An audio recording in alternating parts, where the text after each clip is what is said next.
Right. Oh, Brice and I are so happy to have you back on with us again, Nick Alvear from Good Lion TV. How are you doing, Nick? I'm good. I'm great. Thanks for having me on. Yeah, I've been doing a lot more podcasts lately. I feel like spring is getting to me. I'm feeling the energy of it. Yeah, because I was kind of not doing much, didn't have much oomph for, I'd say, about a month. And what's weird is about a year ago, all the oomph I had was just chilling in jail. So I'm wondering if it's a pattern, a year pattern. Because I was in jail for 45 days. Now is the year anniversary of me almost getting out. It's nice. That's really interesting, isn't it, Brice? Because we were talking about this with Mark Atwood, weren't we? Is Brice frozen? I think she's frozen, but maybe not her audio. Brice, can you hear us? She looks frozen. That's really, really weird, because we were just talking about, the two of us have had so much problems with Zoom recently. So we'll keep chatting until she rejoins. I'll just check if she's, missed call. Hang on a minute. I'll just pause it and we'll just see where she is, because she's trying to call me. Sorry, guys, bit disjointed. Brice's system has just dropped down. Now, this is really weird, Nick. Before we get on to what we're really going to talk about, we'll wait for Brice. But we've been having these technical glitches, both Brice and I, a lot recently. And when we were on with Mark Atwood the other day, his whole system crashed and he had to go. And then my recordings haven't been saving at all. So it's really, really weird. So I'm going to get my, whilst you're all talking, I'll get my sage sticks out again and start. Welcome to my life. I literally just did a show on all the spell casting that's been done to me. So let me sage my equipment too. Sorry, guys, my whole computer just shut down. So so you're battling forces from other dimensions. Oh God, yes. Oh yes, yeah. Absolutely. It's been a shit show for 3.5 months now. It's been going, well, actually I've been prone to this my whole life, but this attack has been one of the worst. 3.5, my natal chart was used, all sorts of stuff has been manipulated. Wow. I couldn't eat. Whoa. I wake up with bloody mouth. Like it's been bad. So and apparently I'm not alone. Apparently the entity that's doing this has a propensity to do this to people. So yeah, sage you out of there. Yeah. I like to get like this. Oh my gosh. Oh, you've got to have a laugh, otherwise you cry. Listen, as I said, you can't break me. I've spent so many years in India with teachers pulling my freaking legs behind my back. You can't, that didn't break me. You're not going to break me. So I'll just keep buying more sage. It's fine. Yeah, it's fine. There we go. Yeah. Oh, but on a more positive note, tonight we are going to start off our conversation, then who knows it will lead. But Nick, Brice and I have been talking to people about meditation and the benefits of meditation, because there's so much people can do to sort of take back control over their lives. And you have got a lot of experience of meditation, haven't you? I do. Yeah. I spent a lot of time meditating. So I'm 33 right now, and I tell people I became a meditator by accident, but it's totally planned. We all choose this path, but I chose a body that would be susceptible to asthma. And where I moved when I was younger, there were plenty of strawberry fields around, and they sprayed a lot of chemicals around there. And I can't name one person who doesn't have some kind of disease from the street that I grew up on. So asthma was mine. And instead of taking an inhaler when I couldn't, I found the only way I could get my asthma to go away was to be incredibly focused on my breathing. And then that would relieve the anxiety that would perpetuate the asthma. So once the anxiety was gone, the asthma was no longer perpetuated and it'd sizzle away. And so once I learned about meditation, I realized that that was what I was doing. And I started learning meditation when I read a book, and I was 16, and it's called The Dhamma of Star Wars. And it, in essence, uses Star Wars as a metaphor to describe Buddhist topics and themes. And at that time, I lived in a place with my family, and up the street was a Buddhist temple. So it was just like perfect timing. And there was a professor from the city college who would do a meditation class every Saturday. Actually, he would do Zazen, which is Japanese, I believe, Buddhism. And I started doing it. And that's when I learned the discipline that was required to meditate.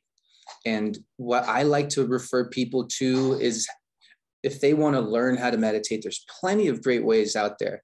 But the way my teacher then, his name's Kevin Bordelin, the way he learned when he was younger, he just went to India and he wanted to find a guru. That's kind of like, you know, the old school, but that was the way at one point. You did it. Yeah.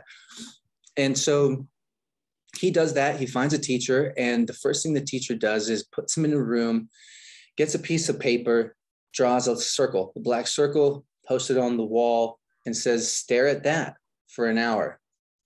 And to his shock, he really couldn't keep his attention on it. But this was a big circle. It's very big.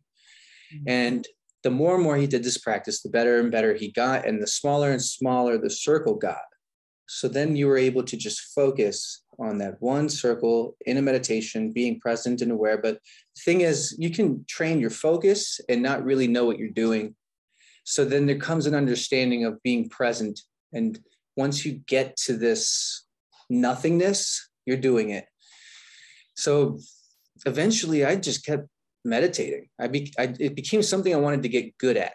And that got in the way, of course. If you try and treat it like a game, you're playing with emotion again. And there's a whole game of push and pull. And anyway, I'm kind of drifting, but my passion for meditation then led me to a Vipassana retreat, which is freaking awesome. If anyone is a novice meditator or even a pro, if they think it or not think it, if you go to a Vipassana retreat, you're committing to 10 days of disciplined meditation where you're agreeing to not look at anybody in the eye.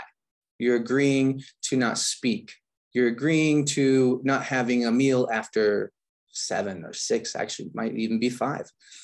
And so your whole world switches up in those 10 days and you get so intimate, not only in the practice, but when the benefits of the practice are way more easily felt and seen, when you're taking breaks, when you're walking, when you're eating, you find that you're so intimately connected with your being. And then what happens in that state of relaxation is healing. There were memories that I was having from childhood that would surface and I'd come to peace with them, or memories of a past partner and I'd give forgiveness, in that moment. But the cool thing is the practice is not anything woo-woo. It feels totally scientific. Mm. Yeah, Vipassana. And what it is basically the first 3 days, if you want to be a committed meditator there, it's you could actually do 12 hours of meditation a day if you want to be super committed. If you want to go to this and you don't pay and they feed you, they give you a place to sleep and you're guided with great meditations, you can get away with 3 meditations a day and just take advantage. I don't recommend that, but if you go there and you give it your all, you'll see what happens. And here's just a brief overview of what it's like. The first 3.5 days, you're just focusing right here. While you're sitting for an hour a session, you're focusing on the sensation above your upper lip and below your nostrils. And that's it. That's it. So what you're basically doing is what Kevin Bordelin was doing when he was looking at the circle. So what you're doing is sharpening your focus. Because then there's serious work that you're going to do like a surgeon for the remaining 4.5, 5.5 days, maybe 6.5 actually, because it's 10 days total. And okay, so now after 3 days of just focusing on this for 12 hours in the day, you start to notice that there's a lot going on right here. There's a lot going on that you normally wouldn't feel, but because you've been focusing for now 3 days, you feel it's like insects. You feel the minute detail that you'd never perceive if your mind wasn't still enough. So you would feel the heat of the warm air leaving, and the cool air coming in, and you would know exactly which side of the nostril it was coming in and out of. Like, you're so dialed in, and that's where they want you. Because then for the remainder of the retreat, you're taking that focus now, and you're going to start scanning each part of your body, applying 2 pieces of wisdom. You might get to one place and not feel anything. If you wait long enough, you will. So in the moment where you're waiting, it's your job in that moment not to crave for it to happen. And also, when it does happen and it hurts, for some reason, you'll get to some areas on your body that are just screaming with sensation. Instead of wanting to push it away, you'll know that if you just hang out there for a little bit longer, it goes away. So it's impermanent, anicca. So you'd say these every time you'd experience it. So you're developing an experiential connection with laws of universal laws, that nothing is permanent. So it will pass. Everything does. So when you do that through your whole body for a whole hour, this is where it can take a bridge into, some people might call it woo-woo, but what they're saying is happening is, as you're giving each area focus, this is loving yourself. You're giving attention, sincere attention, loving. And past sankharas are coming to the surface, and you're allowing past energy and emotions to come and go. And when you do this, man, I remember once I came on, I've done this 5 times. So there was one time I came and there was a man I saw. We hadn't exactly started yet. It was the first where you sign in and stuff, first day. And there was a man I saw, a younger man, maybe mid-20s, and his eyes were just pure beaming, beautiful man. And I'm thinking, what is up with that guy? And I asked him, and he was on his 4th in a row of doing 10 days. Because you could just loop and do it again and do it again. And that's when I realized, not only is it something you feel inside yourself that's a change, but you can feel it and see it in others. It's hard to do, and it works so well. What happens is your friends and family will see it in you, and then they'll want to go try it themselves. Like, my whole family's tried it now. Because they felt it. Yeah, I never thought my mom would be able to survive a 10-day retreat like this. If you're on any kind of medications that have to do with any kind of psychosis, you have to let them know, because where you go when you're doing this sounds easy, but things come up and you might get distracted for a whole hour and you wouldn't even know it. Some days you're winning, some days you're losing it, just because you're challenging your mind to be strong and in the present, which is completely not taught anymore. So, yeah. I'm so glad you brought this up, because that's the whole traditional like yoga practice as well. Is people think yoga means union. Sun yoga means union. Yoga itself just means focus. The second sutra of the Yoga Sutras is Yoga Chitta Vritti Nirodha, which Nirodha does not mean silence, because you can't really silence the brain. It's bringing it to a state of nothingness. And that focal point, so like I use the Tristana method, which is your breathing, your asana, which is a seat for meditation, which is usually really uncomfortable. Like I laughed about leg behind the head, that's not comfortable. And you're focusing, you have 9 different focal points, like looking at the nose and bringing the mind to that one pointed focus when you're really uncomfortable. You know, I think in the West, we have this like misunderstanding about meditation. We think it's supposed to be like relaxing and comfortable and nice and light and love. But most of the time you got to lean into the discomfort, because that's where, as one of my teachers used to say, that's where the potion is. That's where the potency is. That's where things get interesting, is 100%. When you feel that anger coming up, when you feel that, you know, that attachment coming up, and the samskara is like that. For those who don't know what that is, that's like when you have like an old record or an old CD, like we had growing up, and it would scratch. That's a samskara. And the more you allow that repetitive attachment to ingrain itself, the deeper that scratch gets.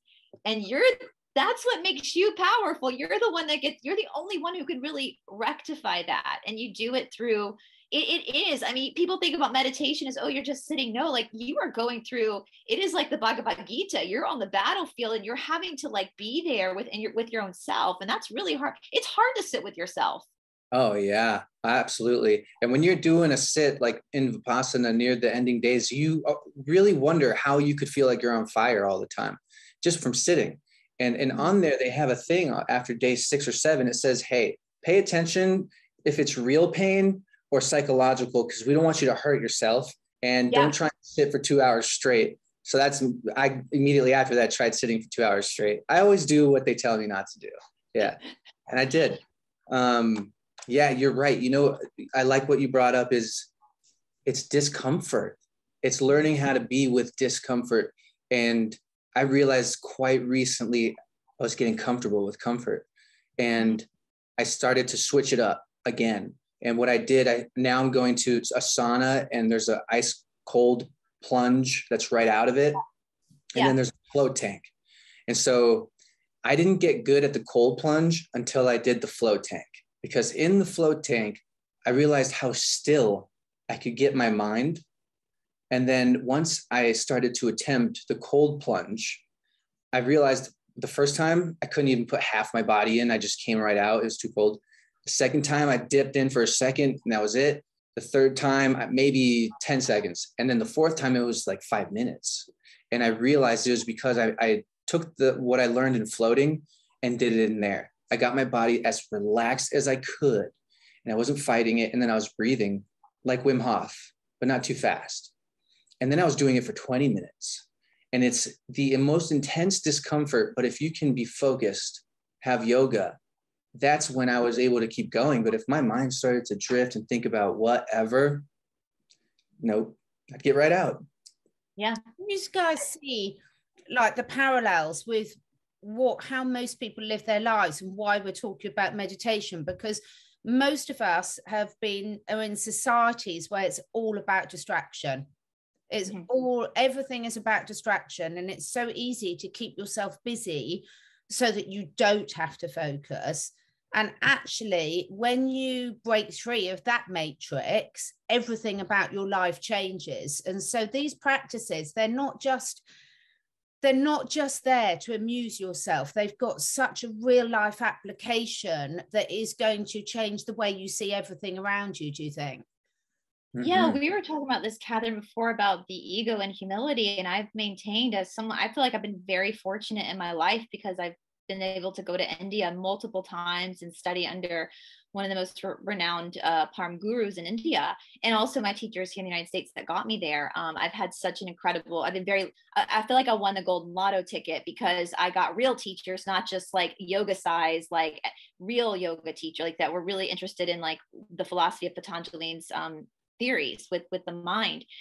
And what I've noticed too is when you really walk into that path of real spirituality, it's a path of walking on fire sometimes, and it brings you to a level of humility within yourself as well. And when you break into that level of humility, you open as well. Not it's like I heard, and Shanti and I talked about this morning. It's like the more that your heart breaks, and the more you're able to lean into the heartbreak and rectify that within yourself, the more the light comes in and you recognize that in other people.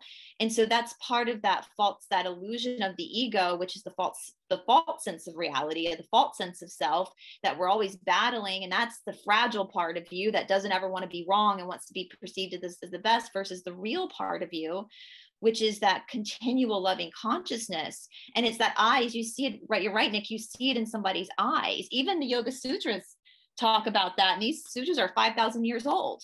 They talk about when you hit that awareness, you see it in the animals. You recognize the same soul in the animal as well. And so there brings about this like level of calmness. That's why a lot of people who are in spiritual practices all of a sudden get real calm, because you realize everything around you is just an illusion anyway for your own awakening of who you really are. And that's pure consciousness, you know? Absolutely. I think I tangoed with pure consciousness once. Did I bring this up before? The Tummo meditation. Did I talk about this last time? I think so, but talk about it again for our viewers who might have missed that. Tummo is a meditation that I learned in a book. It was a dialogue with the Dalai Lama. And in it, they described a type of Tibetan Buddhist meditation that would generate heat. It's basically like a Wim Hof type of deal. So they combine doing vase breathing and visualization. And so when you combine those two together, you're really realizing that imagination is underrated. Like imagination is, I think, the hidden key for a lot of things. And in combining the visualization and the breathing, they can turn up the heat of their body. So they go and they flex, they show this awesome ability in cold environments, and they put pieces of cloth first in cold water, and then they wrap it around them, and then you can see they're so hot that it steams. And I learned it in the book, and I was in Venezuela at the time, and I decided to try it out. And because I had been meditating so much, I had a really strong committed focus to be able to stick with it for a while. So I did. And I remember when I got to a place in the visualization up to my neck where this flame was building and building, and it was up to my neck. I actually then realized, oh, my whole body's numb. And I got excited and I almost woke up out of it. I almost thought maybe I'm fucking something up here. And I'm like, no, that's just a scary thought trying to get you to stop. Keep going. So I keep going. And then next thing I knew, I don't remember losing consciousness. I just remember coming back into a consciousness. And what that consciousness was, it felt like just pure gold energy. It was just gold energy. And it felt unreal. It felt unreal. It felt unreal. And now looking back on it, it could have just been a blast of DMT coming out of my third eye. And because I was very clean at the time, and it just felt like it. And when I decided, once a thought came in, bloop, one thought came in, is this enlightenment? Another thought, bloop, maybe it's not, I should get out of here. Next thought, I could just do this again. I could get here again. Let's just get out of here. And then next thought, open your eyes. And I open my eyes, and my eyes are like, poof, poof, and I'm slowing down, and I'm noticing, oh, the sunset. Oh, these soccer players left. Oh shit, what time is it? And then I looked down on my shirt, and it was drenched in sweat. And everything I looked at, it was as if I was tripping. Nothing was moving, but my focus on everything was beautiful. Like it was like I'd not seen that thing before. And then I've learned later, there was a quote, enlightenment is like when you look at everything like you hadn't seen it before, but it's also something you've seen a million times. Right. And that's what it felt like when I walked home. And I told my cousins, I'm like, check it out. I'm sweating today, but I didn't even run. And they're like, mentiroso, you liar. And I'm like, I swear, you guys, I didn't run. And they're like, you're fucking crazy. You're weird. So yeah, that was my tango with that. Amazing, isn't it? And what can I ask you, Nick, when you were doing this, what was your intent behind to try this? So when you were so passionate about starting the meditation, because a lot of people talk about the why, and when, like my daughter, who's a brilliant athlete or football player, she finds it so easy to have the ice bath so she can stay in there forever, because she understands physiologically what it's doing for her body and how great it is for her recovery. So when you go on this, your initial journey with the meditation, did you have a why? Did you have a reason for wanting to do it?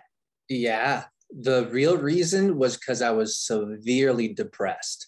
I just hated life. I living with my family and the chaos between my mom and dad, and my mom was addicted to pills and the kinds of fights in the house that would blow up. Oh my God. So for a long time, I thought I had a brain full of defilements. And I had this inner critic that would tell me how bad I was. And along the journey, there came a point where I realized how that was almost a software on loop, a song on loop. When I realized that didn't have to exist, it didn't just stop. It was somewhere along the line where it just didn't have any power anymore. But it was very early on in the beginning, and it may have even been kicked off in an artificial way, because when I was going to high school, I used to brag back then to my brother, who's 11 months older than me. I had soft skin on my face, and I was like, check out how soft my skin is. And then the next year I got acne severely. Like people would call me pizza face at school. And so I got my mom to help me out with medication. And that medication is Accutane. And Accutane is terrible in the fact that it makes you depressed. And if you're depressed, you know, they say, like, if you get depressed, say something. When you're depressed, you don't want to say something. Yeah. So they need to have better ways of figuring it out. And so what it does is when you take Accutane, they're going to say, hey, your eyes are going to get dry. Your nose is going to get dry. Your lips are going to get dry. Why is everything getting dry? You know, it is for your pimples, but everything gets dry, including your third eye.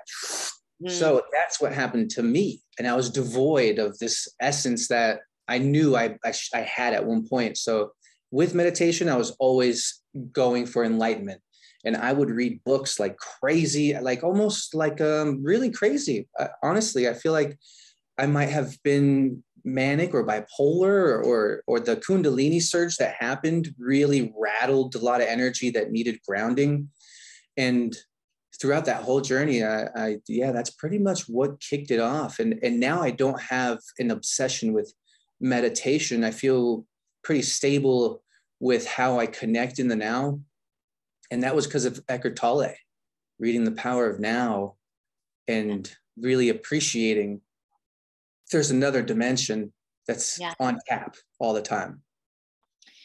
There's and all of his stuff is literally comes from the sutras, because it talks a lot about, like, I remember he said one time, he used the example, because I struggle hardcore with anxiety. Like I've been diagnosed with complex post-traumatic stress disorder. And so, but what meditation, yoga, what these practices give you, it doesn't necessarily take away, but it helps you to recognize and understand that's not really who you are. Yeah. It's something, you know, it's like Eckhart Tolle said once, I was reading something he wrote, like, if you take something real, what would be really stressful for someone, like, let's say someone has to file for bankruptcy. We know a lot of people are going through situations like that right now and have been it for the last 2 years. That can be emotionally debilitating for a person to go through. And so you have to go to your attorney's office and you have to sign the papers and all that kind of stuff. And he broke it down. He said, so what are you really doing? You're going to an office and you're signing a piece of paper. You're just signing a piece of paper. Yeah. You know, so our emotions, and I know that from yoga, like the vritam, the thoughts that we attach to events. And that's why, you know, reality is perception. There really is no reality. It's all your perception, given your attachments to certain triggers within you. And that's one thing that, well, there's lots of things about the narrative nowadays that annoys me, but one is this idea that we're not supposed to trigger anybody, that people need safe spaces, but triggers are what free you. When you feel that trigger and you know how to, like, lean into it and pull it out through a practice, that's what liberates you.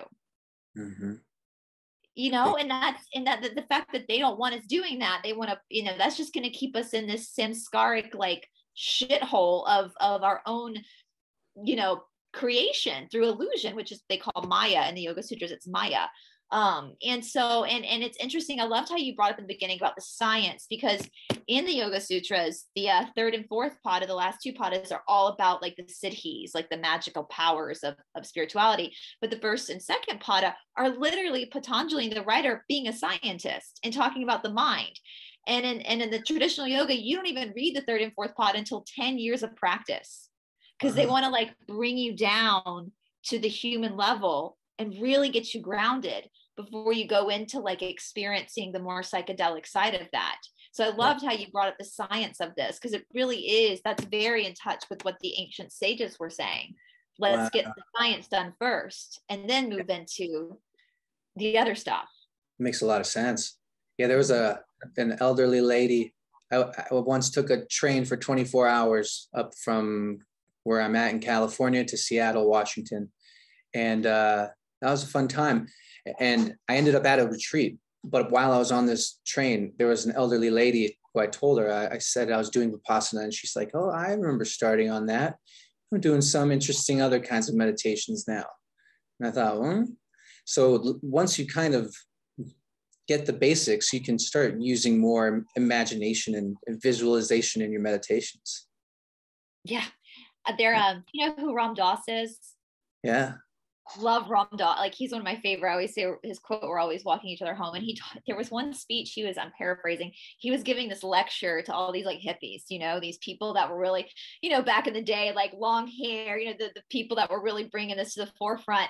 And he was giving this lecture, and there was this little old lady sitting up front with her purse, like nodding at everything he was saying. And he was saying he was so intrigued by this little old lady with her pearls on, like with all these hippies listening to him. And after the conference was over and he was meeting all the guests, she came up to him and he goes, "I'm so happy you're here. I didn't expect to see you." And she goes, "I'm a knitter."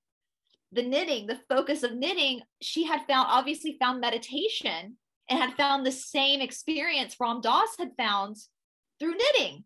That's beautiful. And he was like, of course, you totally understand. You found that focus of mind, that flow of mind through knitting. And now you're sitting with all the hippies. That's so great. Yeah, you can find that in many things. Yeah. For healing, I learned there are a lot of people who are recovering addicts. When they walk, it helps them tremendously from withdrawals and from keeping it away. It makes you wonder, just walking. And walking is a meditation in itself. That was what we would do with Zazen. You'd do 45 minutes of sitting, facing a wall with your attention focused down in about 45-degree angle. And you're just glazing. You're not focusing at the rug and you're not focusing at really anything. You're just kind of looking at the space in between. And then after you walk for 15 minutes, paying attention to the sensation under your feet with each step, you're going across the room. And so as you see, meditation can be knitting. It's focusing, keeping your attention on something. And why not use your body to its best ability when you can feel? And it helps you really get in the now. Yeah. I find it so easy to do the meditation when I'm out with my dogs or my horses. And actually, I walk the horses a lot now. I love riding, but the connection that you get when you're actually walking with them is completely different, because for once the human isn't asking something from the animal. It's very much an equal partnership. And funny enough, it's something that's quite frowned upon in the normal traditional riding world. But when people start incorporating it, and a lot of my clients do, they're just blown away by the results, because everything about them, the performance of the horse, improves just by that simple thing of having a different connection on a more even footing, where it's a true partnership rather than a dominating partnership. And the focus that you get, I mean, I'm an animal iridologist, so I spend my life looking into animals' eyes. And when they say the eyes are the window to the soul, they really are.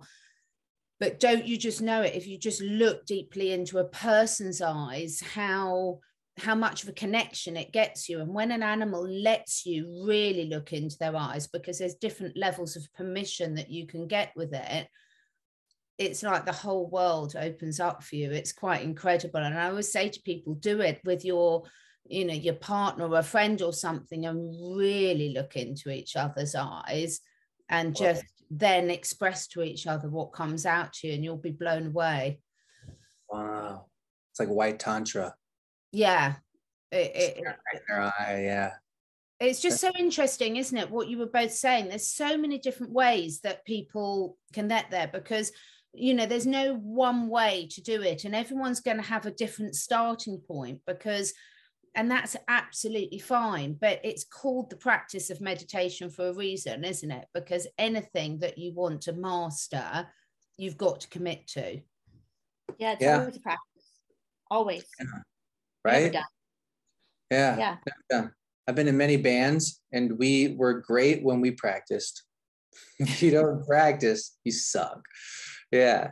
So you just got to keep practicing. That's why it's good to always take it like you're a beginner. There's books written on it. Like being a monk is treating meditation every time like you're just beginning. That's literally the first sutra of the Yoga Sutras. The practice of yoga starts now.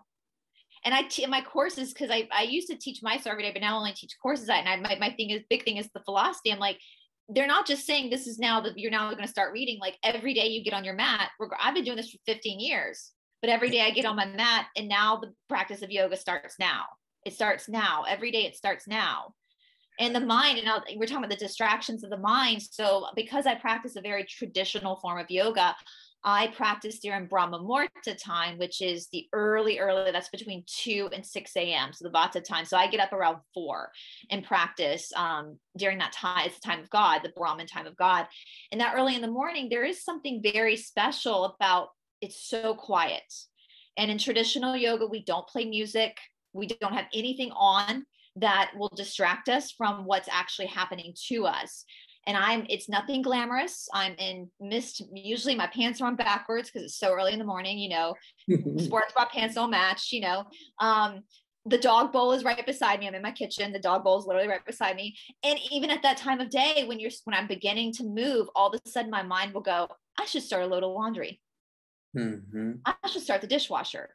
So your mind starts to, and I know now after 15 years, what's happening, that the mind is trying to pull away from something that's about to get uncomfortable for the ego to go through, in the physical body. A lot of people do, like myself, like doing like a physical, like the asana practice is a physical form of meditation when you're using the Tristana method, because the body is what pulls you into it.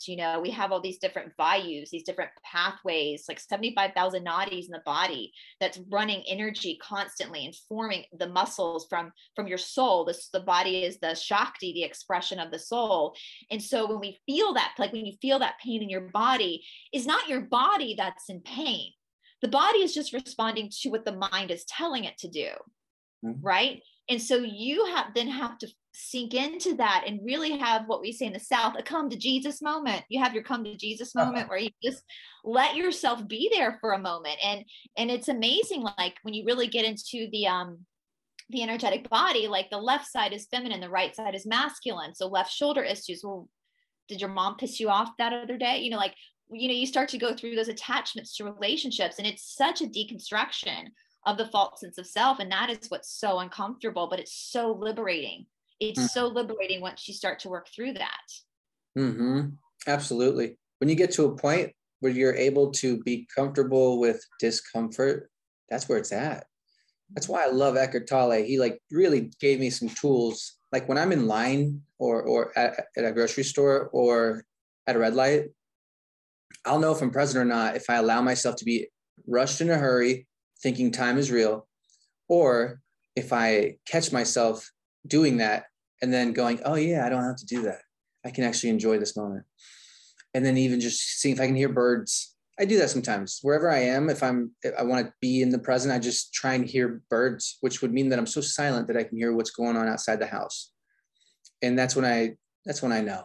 And then what's cool about Eckhart is with his second book, A New Earth, that's in a way doing what you're describing, but with an intellectual form, because you're reading about the forms of ego and how they present themselves as that distraction that you're talking about. So in A New Earth, you get to see all the things in other people you dislike, and then you realize that it's all things you've done. And really, it's just you trying to avoid looking at you. And if you are able to be that have that discomfort, you'll be able to recognize it when it's surfacing. And if you recognize it, that's darkness to light. And then you're able to have a good time. I guess you won't let it consume you. Yeah. No, I've read A New Earth, and that's so powerful when you're able to go through life that way. When someone pisses you off and you go, okay, well, what is it about that person that I recognized that trait within myself? And the same can be said when there's something you love about someone. That's also your own self reflected in that action as well. And you become your own scientist. You're using your either your meditation seat or your yoga mat or your dog leash or whatever. You're using that as a tool to really deconstruct yourself. And that's what I always say, like in the Ashtanga practice, we call your practice, first of all, it's your prescription. Your practice is your prescription for your mind. It's your prescription. And and your karma is your work. It's just all it is your work. So the reaction you're having, it's your work you picked for this life. You're right. You said you picked a body with asthma. We all picked certain things to present us with obstacles, with puzzles, with interesting, like David Grieg, my teacher in Philadelphia, one of the most influential people in my life, you know, the practice I do, it's known for being a very extreme, you know, a lot of leg behind the head, a lot of standing up, you know, very extreme asanas. And so you walk into Mysore rooms, it's usually just a room full of muscle, and people look like professional because the practice is so demanding. And I would watch David in the Mysore room, and, you know, young girls, okay, next posture, whatever, they're doing handstands, forward back hamstrings, whatever. But when like an elderly man would walk in with a belly a little bit tight, couldn't touch his toes, David would get so excited because now we have something to work with. Now there's resistance, and this is where it gets interesting. And it absolutely changed my perception on as a teacher and as a student, that when resistance comes, that uncomfortable, that friction comes, that's that opportunity. That's where it's fun. That's where there's information. And that's helped me in my own practice, in my own life, to lean into the stuff that I don't want to lean into. Okay, what is this? This is interesting. And to have that perception, that to me, that shows years of his own practice to be able to see it that way, that this is literally just a puzzle for you to solve. But you do learn that through a practice. You learn to kind of lean into those uncomfortable issues, whatever they are, whether it's in a yoga pose or a sensation of grief that's come up, or whatever it is, you learn to kind of like swim in it for a minute. Oh yeah. For me, this was what helped me swim 45 days in jail. Because right when I got into the booking room, it was like God was like perfectly giving me a mirror of what was going on in my head. And there was one dude in front of me who was losing his head. He was banging on the walls, trying to get people to pay attention to him on the outside. And then there's a few other people in there who are just calm and watching him. And I'm thinking, I could be like that guy right now. I could be panicking. I could be worried. My mind could go there, and I feel temptation even watching him do this. I feel like panicking a little. And then I saw the other people who were just calm and watching. And that's when quickly I realized I had a choice for that time that I was going to be there. And I had no idea how long I was going to be there. But that choice was to lean in and to just be present with that whole experience. And it was, and I had a good time. Some times were really difficult and sad. And I only cried when I saw my daughter on the phone. But I made it fun. I made it something fun. And spirituality is the only reason it became that kind of level of fun, because it was leaning into how shitty it was. It's depressing to lose all the connections you had going. You're stuck in jail. You don't choose anything. Everything's chosen for you. You have to really fight for toilet paper, you know, like the basics that most people don't even think about. You're stuck to fluoride water. I mean, you gotta share a bathroom, 2 bathrooms with 30 grown men. It's kind of exciting when you think about it. And the whole thing became fun. It was a movie. I learned the drug economy system in jail. I saw how people were buying almost any drug they wanted in jail. How? You know, like I was blown away. It was like being in a movie. What was that? I said, how, when they can't get toilet paper? I suppose if you've got drugs, you don't care about the toilet paper. No.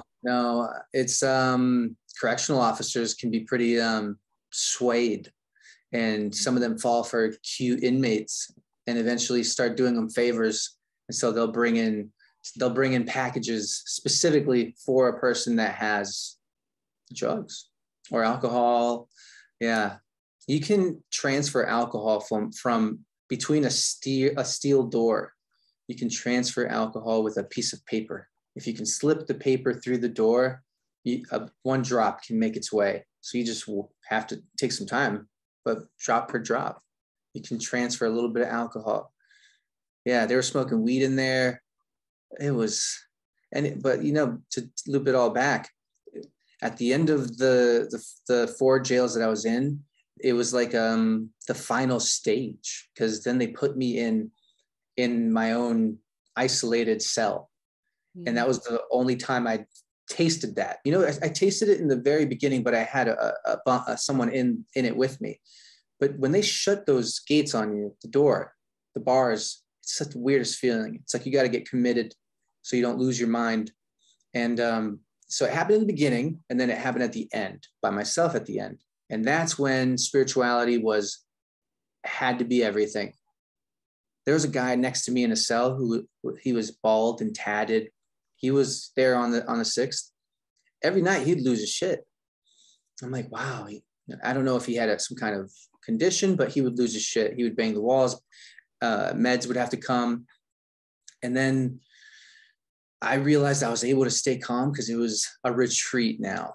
Right when they closed that door, I was in Vipassana mode. And I knew that I was actually benefiting my mind being there. And that's when it became somewhat of a game where I realized if I ever got bored or anxiety, I'd click right back into Vipassana mode and do stuff that was good for my soul. I'm glad it only lasted 45 days, but there are people who are still in there, and they don't know what I know. I don't think there are many meditators in there, and they're freaking learning the hard way. Can't even shave their face. I'm sure they look unrecognizable. It's insane. And unfortunately, people think it's illegal, but when you learn more about the law, what they're doing is not necessarily illegal, because most of these J6ers in jail signed away on a contract at one point their rights. Once you're in contract in their jurisdiction, you got to do a lot to get out, and a lot of things are allowable. That's why there's a bunch of them getting beat up. They're getting beat up by correctional officers. It's that power, that abuse of power. But that's why we're learning what we're learning now, is because we're fighting that on all levels within ourselves and in the world. And I just find, one of the reasons why I wanted to do this meditation series with Brice and with guests is because everything that you look at, you've got to sort the micro level out first before you can sort the macro level out. So these tools, you might be thinking, well, the why, but when you have that sort of control over yourself, then you're emitting that energy out into the greater consciousness. And if a critical mass of people had that control over themselves, then we'd very rapidly bring ourselves as a society, as humanity, back into balance. I mean, you've only got to see what happens when you keep humans out of nature and let nature get back to balance. It finds that natural balance. But we as humans just keep pushing things out of balance because we don't employ techniques like this, in my opinion, in terms of getting back to just stopping for a moment, connecting back in, and getting back into universal alignment, really. Yeah. Something that's interesting too, and I noticed, because I know at least part of the whole Patanjali system of yoga is that you have these 3 factors that everybody's always working with. And this is Prakriti, Purusha, and Ishvara. Prakriti is nature. It's anything with a birth, a life, and a death. And because it's in nature, it's always fluxing and changing, ebbing and flowing. And then you have Purusha, which is the Atman. We'll say soul for lack of a better word, but it's deeper than the soul. It's the Atman, it's the eternal. And then you have Ishvara, and Ishvara, for lack of a better word, is God. And God connects with the Purusha, with the Atman. The Prakriti, the nature, is just it's a Shakti. It's an expression of that soul.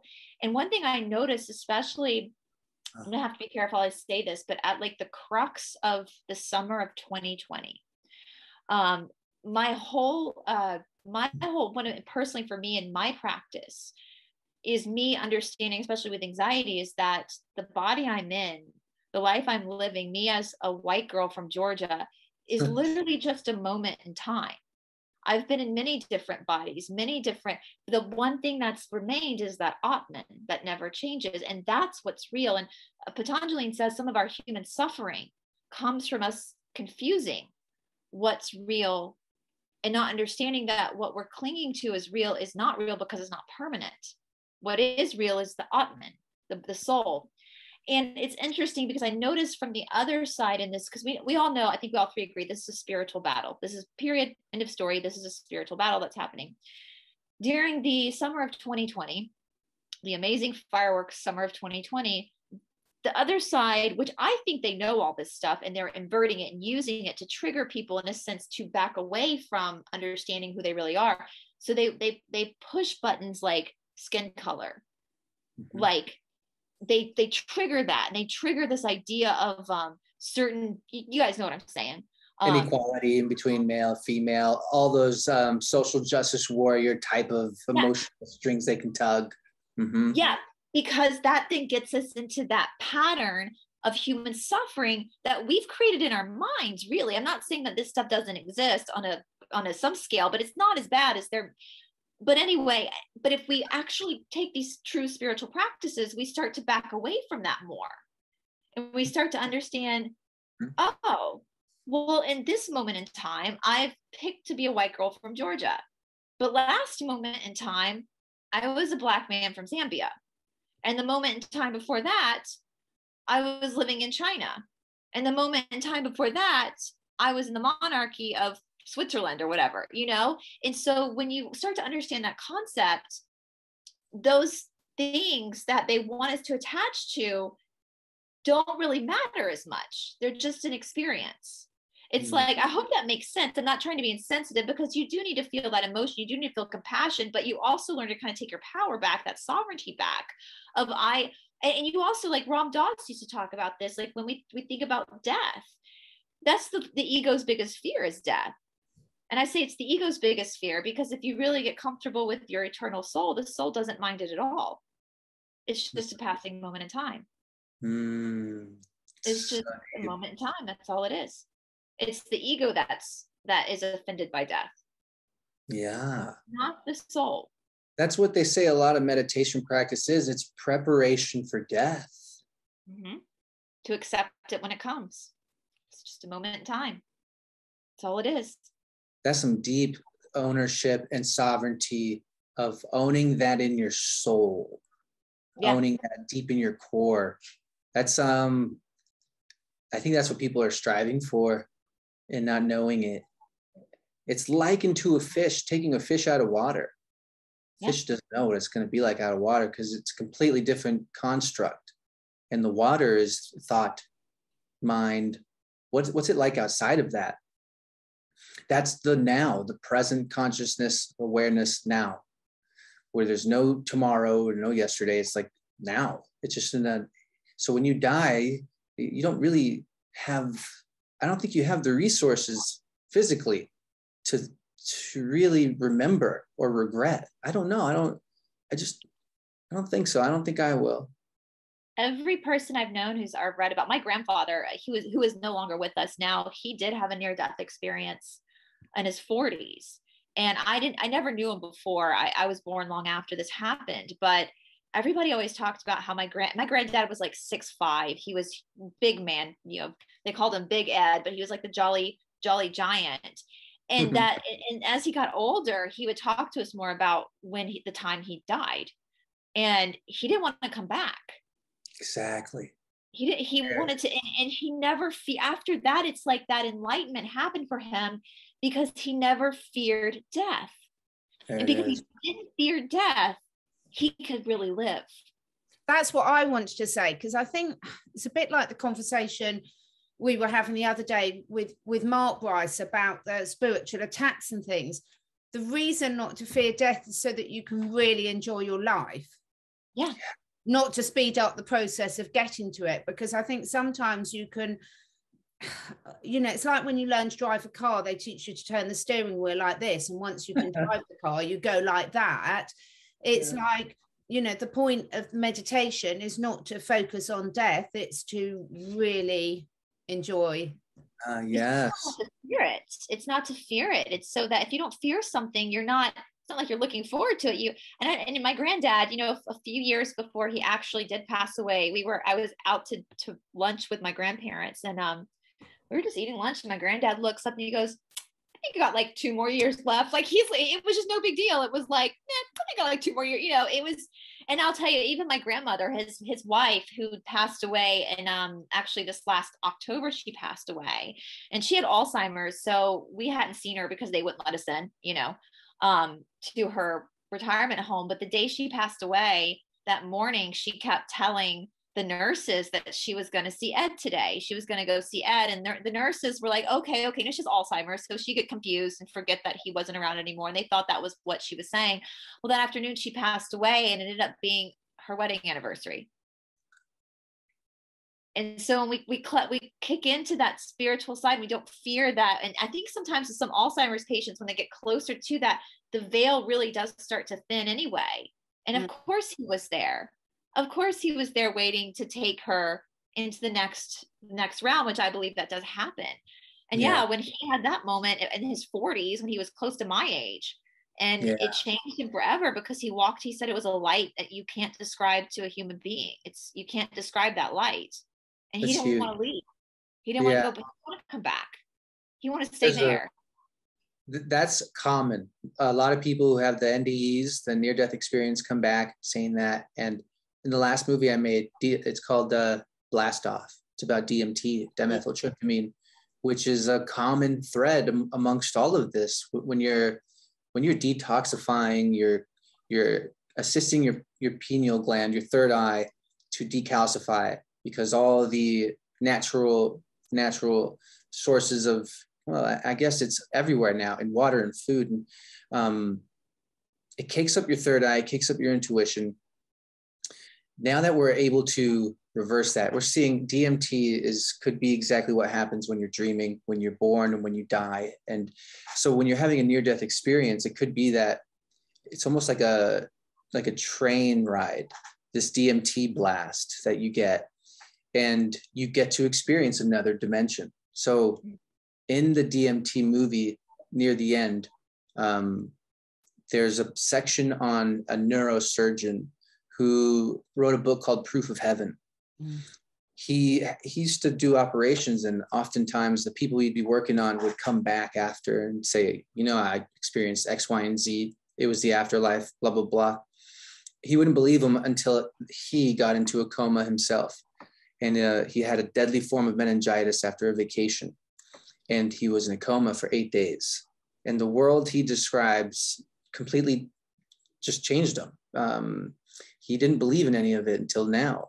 And the description of that afterlife is very much like what a lot of people describe. It starts off in a very dark, formless, cloudy kind of environment, almost could be perceived as scary or hell. And something came down for him. He said it was like a visual melody. So you're seeing something that has sound, and it took him into another realm where there was more cloud-like beauty. And he said in the book, he doesn't say this in the movie, in the book, he saw angels that were flapping in the sky and screeching like birds with pleasure, with the most pleasure he'd ever heard. Yeah.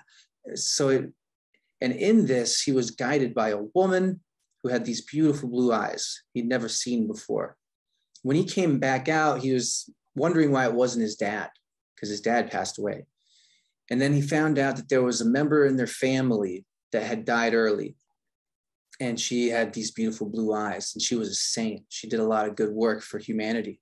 And when he asked for a photo of her, he got the photo, and it was her, the woman in that life, guiding him. And she had a beautiful tattoo of a butterfly, and that butterfly was in this afterlife with him. So it just gets to a point where it's really beautiful and mysterious. I mean, now we're taught to hate death, to be afraid of it. But what if it's one of the most beautiful things ever? Yeah. Have you heard of the Cokeville miracles? Have either of you guys heard of that story? I think it's called Cokeville. It's in the Midwest. It happened, I think, in the 80s, or I covered it a long time ago. It was one of the first incidents where, I'll have to be careful how I say this, where someone came into an elementary school with needs. And the children were rounded into one room together, little kids. And the guy had strapped himself with some boom stuff, we'll just say. And at one point, all the children like backed up to the windows, and he accidentally triggered it. And and like days later, all the children kept describing these people that came to them and told them, like, you know, little Johnny, I need you to get your sister and go stand. And they all saw these different, some were old ladies, some were old, it makes me emotional. And after the kids started talking, all the kids telling their parents these stories about these people that saved them. One little girl said that an older lady grabbed her hand and ran her outside as like she was holding a hand up. And so they started describing the people they saw, and the parents would pull out their old albums, and the kids would point to pictures of past loved ones they never met. And that's the woman that saved me. And like all these kids had these experiences. And they said, one kid said, like, before it happened, this white light like came down into the room, and these people came specifically to each child and said, little Elizabeth, I need you to go back. I need you to come over here, and saved them. The only people that lost their lives that day were the ones that caused the problem. None of the children lost their lives that day. What? I mean, it's the Cokeville miracle. And it was multiple children, and they, days after the incident, in their own homes with their parents, were telling them, like, this lady helped me. I don't know who she was, or this man helped me. I don't know who. And they just, you know, and they were passed on loved ones. Oh my. It's a true story. They made a movie over it a few years ago. It's a pretty good movie. One of my best friends growing up, her brother had horrible asthma, horrible. And there was one day when he was really little, he had this horrible asthma attack, and his mother literally was carrying him into the emergency room. The doctor had to grab him, and they resuscitated him. And when he came to, he asked where all the people had gone. And my friend's mom was like, what do you mean? And he said, there were all these people dressed in white around me. They kept telling me it was going to be okay. This is real. This is so real. It's so real. And to hear a child say that, where are all those people that were dressed in white and told me it was going to be okay? Wow. I love back to the now. It's like, you imagine the only time that people have control over us humans is when they get us in a state of fear. Yeah. And if you can let go of the ultimate fear of dying, then there's no power over anyone can have, and all of this ends now. And that's what meditation brings you to, that point. Yeah. That you realize you're so much bigger than your body. You're so much bigger than this life. Yeah. This is just it. And you're so loved. Yeah. There's so much love, all pure love around you all the time. They almost rob us. It all blends together, because I've been doing these podcasts and having people on who are sovereign, who are state nationals. And this last person who came on, Matthew, he told his story and said something happened to him when he was finally in court in the final showdown with the judge, where he was presenting how much of knowledge he had of being a state national. You're not playing under their games, their spells. It's all words, and they try and trick you on purpose so that they can then get you under their control. But when you become sovereign, you understand all their tricks. This is like an ego. The ego has all these tricks to try and loop you in. So when you realize it, and you're standing there in court, he's telling a story, and he said, I don't know what happened, man. Divine intervention came through me, and I was saying things I never thought I'd say, and I was watching the judge crumble. And he said there was this inner knowing and embracing of his true spiritual identity, his true power as a standing, living, breathing man.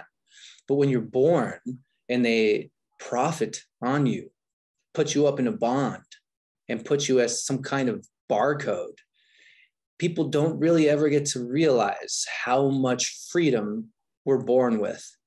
We've let these pirates take over. And now the real revolution has benefits beyond physical. I think it's definitely going to lead people to a spiritual awakening when they realize how much truth there is and how many lies we've been told. And part of what I do too is I go through the missing books of the Bible, and one of Mary Magdalene's gospel, which I'm re-reviewing now on my channel. That's all that the missing books say, the Gnostic gospels, is that you were always enough.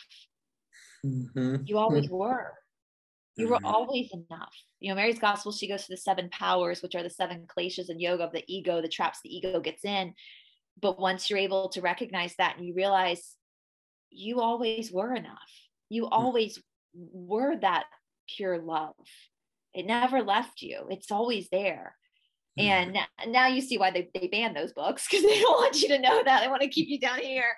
But yeah, and I think that is, I know Catherine and I have talked about this everything that's happened to us over these last couple of years or more for some people have all been symptoms of a bigger issue. And that's us awakening to who we really are on the micro level individually, which is going to affect the macro.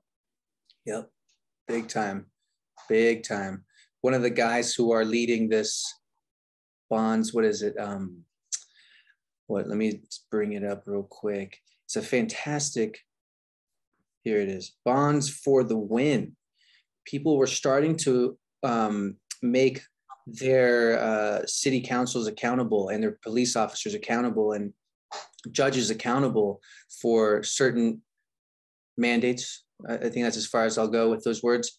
And in knowing something that pretty much only sovereign individuals or those studying it would know, they were able to pull their bonds over them and make them respond.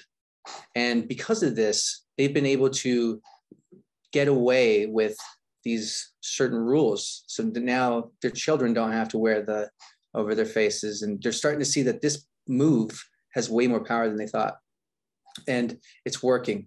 And so the guy who's leading that, he, I think, was connected to Trump in his, I don't know exactly where.